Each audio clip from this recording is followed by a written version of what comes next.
everyone. So today what I have for you, I have this very nice GP30 shell that I wanted to work out, and that's the beautiful CSX gray, blue and yellow scheme.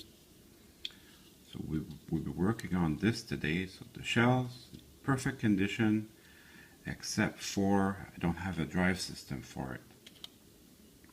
And next to it I have a GP9 drive or a GP7, which has no shell. So if I put the two together, it doesn't quite work, because the GP30 is a low nose and the GP7 is a high nose.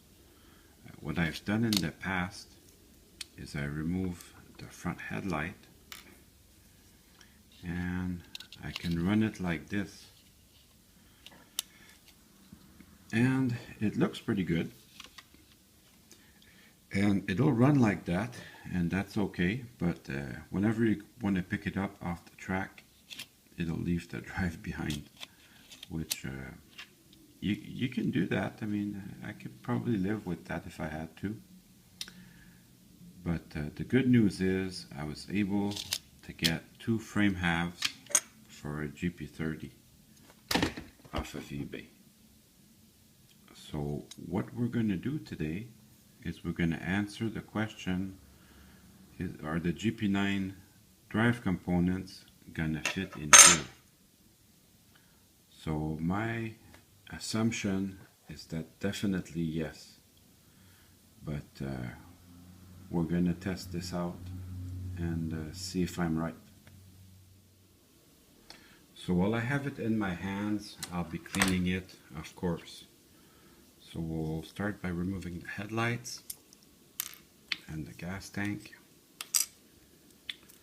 and we'll go to get to the screw here.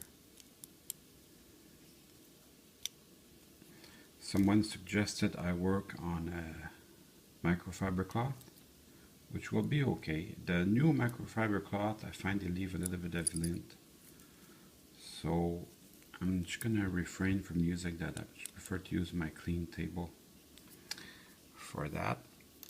There we go. So the trucks are gonna pop out very easy, and then the contact strips. Usually I don't need to take them out, but today I will, because I'll be reinstalling them in the other frame. So I'm assuming they'll fit, but we'll find out quick enough. And then I have to spread these around, spread these little tabs out, little by little.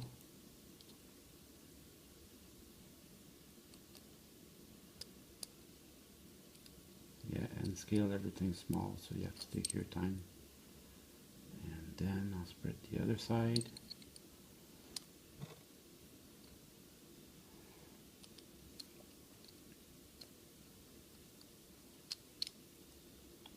We're pretty lucky here in Canada, no hurricanes.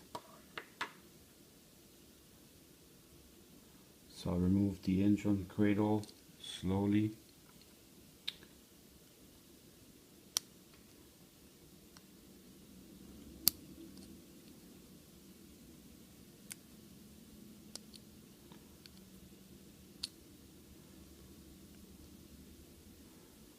And while I'm moving this out, I'm going to be moving the worm gears at about the same speed. So the worm gears, they're not too hard to remove. They just slide right out of there.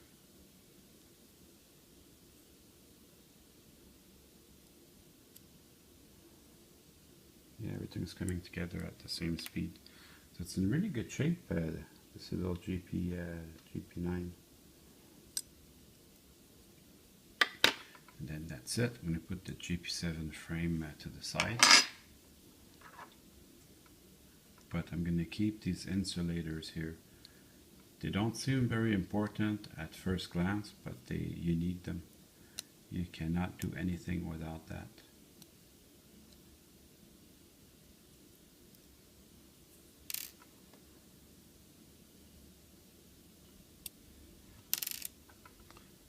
go, and the insulators, very important. So I can put that aside and then take my GP30 or GP35 frame, and we're going to start putting the components in there. But while I'm doing that, I'm going to make sure that everything's at the right place for contacts. It picked up my screw because of the permanent magnet in the motor. So this should go right in there. The worm gears, since I have them in my hand, I'll just put one little drop in here and in here. So I'll do that off of camera. So as I put my worm gear, I can see it's a little short. This hex drive here should be further down into the flywheel. So I'm going to see if I can't extend it just a little bit. So there's just enough leeway, just a little bit of shaft, giving me enough play to get it going. So I did exactly the same thing on the other side. Now I'm going to work on my trucks. So I did exactly the same thing on the other side.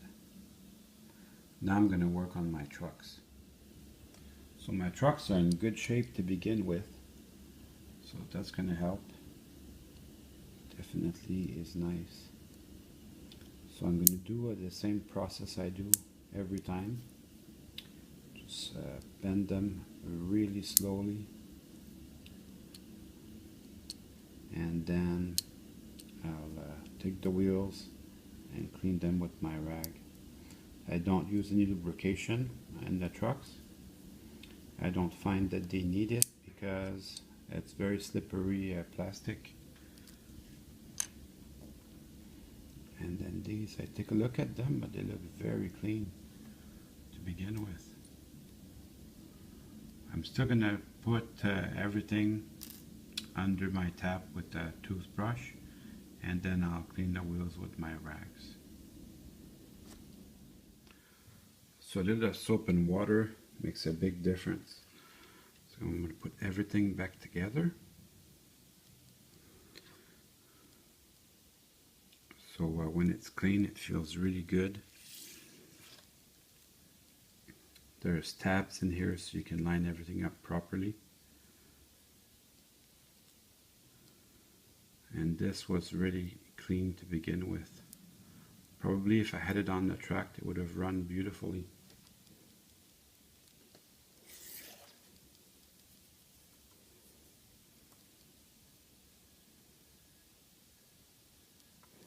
Just make sure you have the axles in the bearing caps.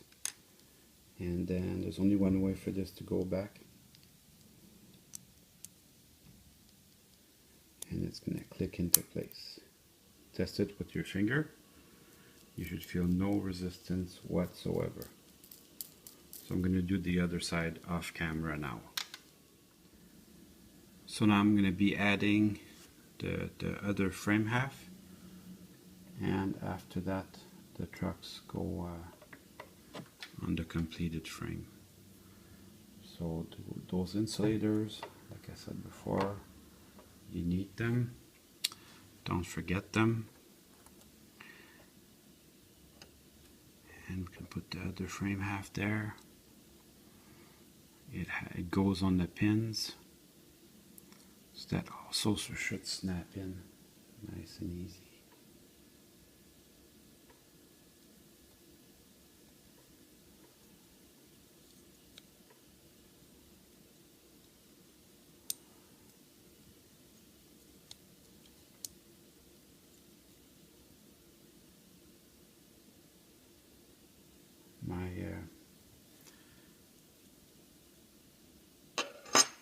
I think I'm getting a little bit of interference from this, so I'm just going to move it over just a little bit, just so it doesn't get in my way. Everything else seems to be going well. But I'm going to move this one back just a tiny little bit. It still has to touch the frame, but I think it was getting in my way.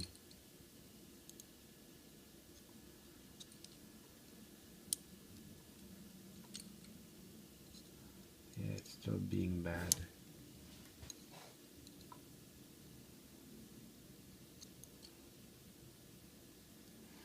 So I'm gonna move it around completely. Just have it go, just be on the side there.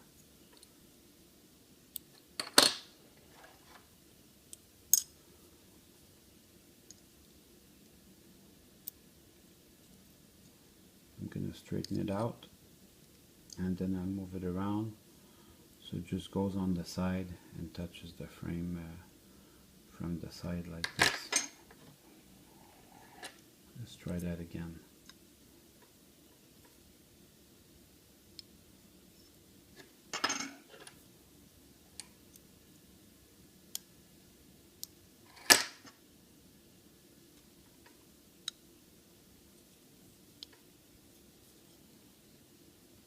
Actually, now that looks good. So the next step is I'm going to put my screws, but very loosely.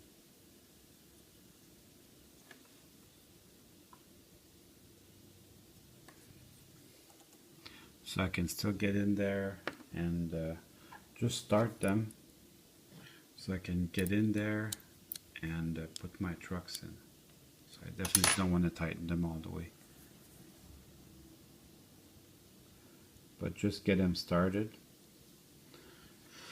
So when I have everything right, I can tighten them and it will be easy to do. I'm just going to try it on my workbench just to make sure the flywheels aren't touching anything. And I'm getting good electrical contact, so that works very well. And before I put the trucks, I'm going to put the contact strips.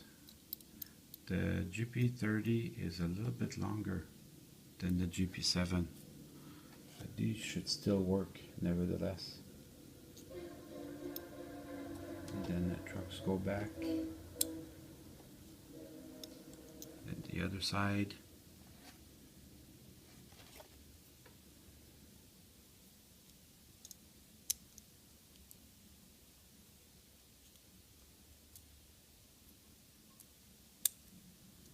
And then I'm just going to tighten this up.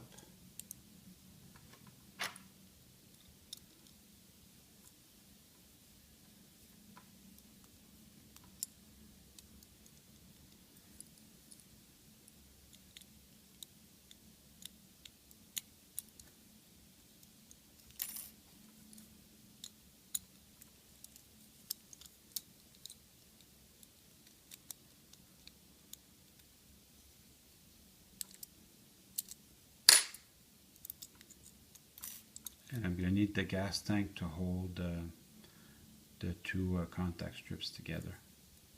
So let me just grab my gas tank. So as you reinstall your gas tank, make sure your contact strips are lined up properly. The GP30 is a little bit longer, but it looks like this is going to work. So the best way to find out is to put it on the track. And don't forget to put your lights back on.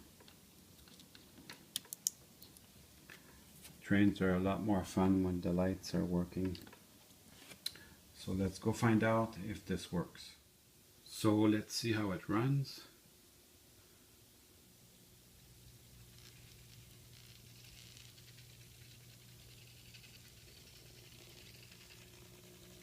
Sounds pretty good. And backward.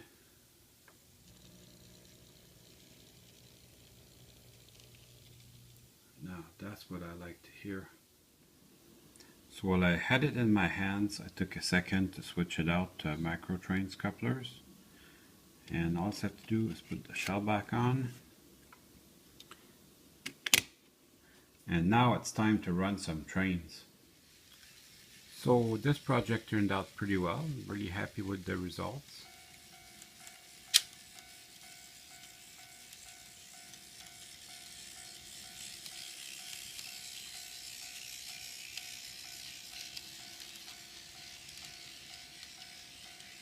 I hope you enjoyed the video. See you soon.